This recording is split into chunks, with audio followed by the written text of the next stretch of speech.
And in your program, we have not just our sponsors, but also our supporters and our organizers. A lot of individuals and organizations supported this. So if you're a supporter or organizer, please raise your hand so we can recognize you and thank you. Please raise your hand. Thank you so much for doing that. And we are really proud of our partnership today with the faith-based community. And we have the Interfaith Choir here today. They're going to lead us in song a few times during this program so that we have some speeches and also some songs. The songs that they're going to sing, you may have already figured this out in your program. So please feel free to join along. And if we can ask the Interfaith Choir to come on up. Our Heart NY shows. Man, I remember when Flavor Flav used to be America's public enemy #1, Joe. I remember when Flavor Flav used to make positive rap lyrics flow down mainstreams and sound waves battling political agendas, and now you can catch him and Ray J on VH1 encouraging the exploitation of women and their genders, and yet no one gets offended. If you're asking me, that's because the rest of the world is busy American idolizing these one-dimensional, egotistical, anti-lyrical, broke individuals that claim they got so much money, y'all, they can't even count all their G's.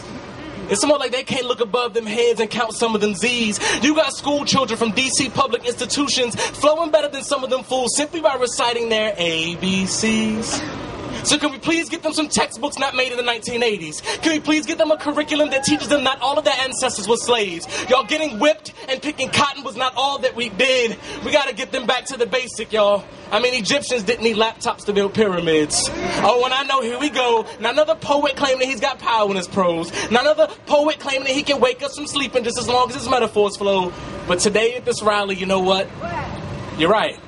But I suggest you open up your lids and take a strong case of no-dos. And just so you know, I've been told that some poets suck. And I've been told that some poets swallow and some poets spit. But I'm the kind of poet who can admit that I get tired. But y'all, you will never find me sleeping in the presence of my foes. And my eyes are open and I can see. And while the history taught to me suggested was, give us free. Now, while I don't deny y'all, my dollars and common sense won't buy it. So thank you, Mr. Lincoln, for writing it. My freedom never required your emancipation. My ancestors already wore crowns, y'all. Birthed communities and were kings and queens of many nations. So you can't try to give me back something that was never yours for the taking, let alone yours for the keeping. But y'all, we can't escape bondage while we're still sleeping. We can't wake up afraid of society's eyes still peeping. Stereotypes and lies are seeping. They're pumping poison into our bloodstream, controlling our breathing. Got us afraid of waking up, and when they do, they squeeze our lungs tight and put us right back to sleep again. So you all can go ahead and rock-a-bye to their lullabies while I'm going to keep my feet moving. I'll be busy tracking down the Sandman while some of y'all are busy snoozing. And I'm going to tell them, yo, Sandman, stop sprinkling my community, my D.C. community, with their dirty sand, because I am not, nor will I ever be a resident of Dreamland. So you can take the rent check from those political puppets that prance on society's stage, because my people got hundreds and thousands of years of voices. If you ask me, we're the ones that we should get repaid.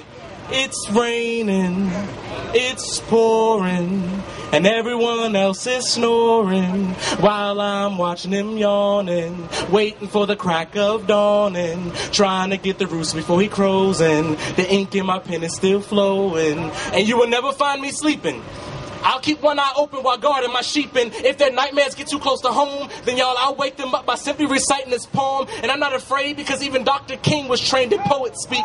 And so the slurs of my words will sound like an inaugural speech. And I'm electing every last one of my ancestors to cabinet seats, making Rosa Parks my Secretary of Transportation, making Dr. Edward Alexander Boucher my Secretary of Education, making George Washington Carver my Secretary of Agriculture, making Garrett Morgan my Secretary of Energy. And I'll dig deep down in my roots and make Harriet Tubman my Secretary of Homeland Security. So stop sleeping, people. We've been doing this for centuries. Don't let the past, the present, and the future state of this nation force you into a state of mental hibernation. Y'all, we have a right to be awakened.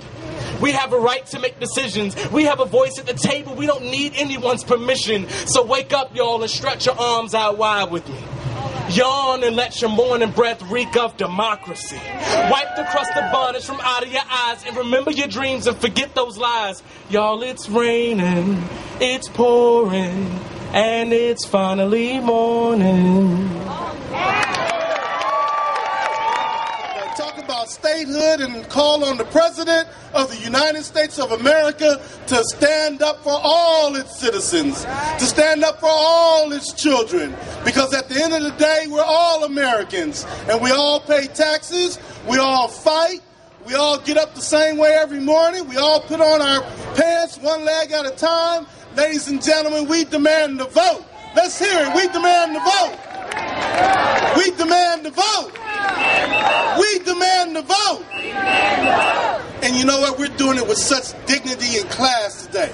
I mean, just give yourselves a round of applause. Just give yourself a round of applause. I mean, this is so beautiful, a very diverse crowd to really come out in a very organized fashion. Really want to thank DC Vote and all those who have participated. And, you know, I would be remiss before I sit down if I was not to remind you that on April 16th, on 2012, we will celebrate the 150th anniversary of DC Emancipation Day. And we want to use that day to really put more pressure on the White House. We want to get everybody out. I believe there's money in the budget for us to really organize. If we start now, we really ought to push to get 1 million people down in the nation's capital. So come on down, let's march down Pennsylvania Avenue. And what if we told everybody to just take a seat and we're not moving? They can't lock up 1 million people, right? But we got a plan now. So at the end of the day, yes, we can, Mr. President. Yes, we can come out and get our votes and get statehood because we're one nation under God, indivisible, with liberty and justice for all. Liberty and justice for all. Thank you very much, and God bless you all. I'm just happy to be out here today. I just wish that we had some more people out here to represent what we want to stand for. We have 600,000 people in DC, and we do not have a right to vote. We have a delegate. We go to war every year, and we fight for other people's rights. We need to have rights right here today. The more people that come out to these activities, the more the president will support. It is time that President Obama put our tag on it and say representation without taxation. We need him to support us right now, just as we supported him 4 years ago, that we will support him again. But he's got to come out and make a stand because there's no reason why DC cannot have taxation without. There's no reason why DC should be able to go to work every day, pay taxes every day, and not have a vote in Congress. We want the 51st state, and we want it now. We're working hard to become a state. But President Obama, I think that you have it a little confused. You start here. President Obama to support us. We need President Obama to lead us. It's time to end this terrible anachronism that we have here in the District of Columbia where we don't have equal rights. It's time. Now we need to move together. Now we need to come. We're here today to express our desire from the President of the United States to give us more love with respect to our political rights. We in the District of Columbia gave our sweat, blood, and tears all along the East Coast. We travel in buses and cars and metro everywhere to vote and get voters out for Barack Obama. We give them everything we have. All we're asking is for the President to give us some of that love back. I do not believe that our political rights should be bargained or negotiated. They're guaranteed to us in the Constitution of the United States in Article 1 and 3. We need more people to come out and express themselves, express their discontent that we don't have for over 100 years full representation in the very Congress of the United States, the very capital of America. The world's eyes are watching us. Are we democracy for real or what? Mr. President, I am talking to you today. I am talking to Barack, the person inside the President of the United States, the person who came to us and pleaded for us to be given a chance. We gave you a chance, and all we're asking is to give us a chance to make sure that our nation's capital, 602,000 people living here, have full representation in the Congress of the United States. The only way to do that is to get statehood. So we want everybody to keep coming out to these events in support of statehood. And to my Latino friends, esto es su pelea también. Somos 54,000 latinos en el Distrito de Colombia y necesitamos nuestra libertad. Estamos luchando para todos, no solo los latinos, para todos.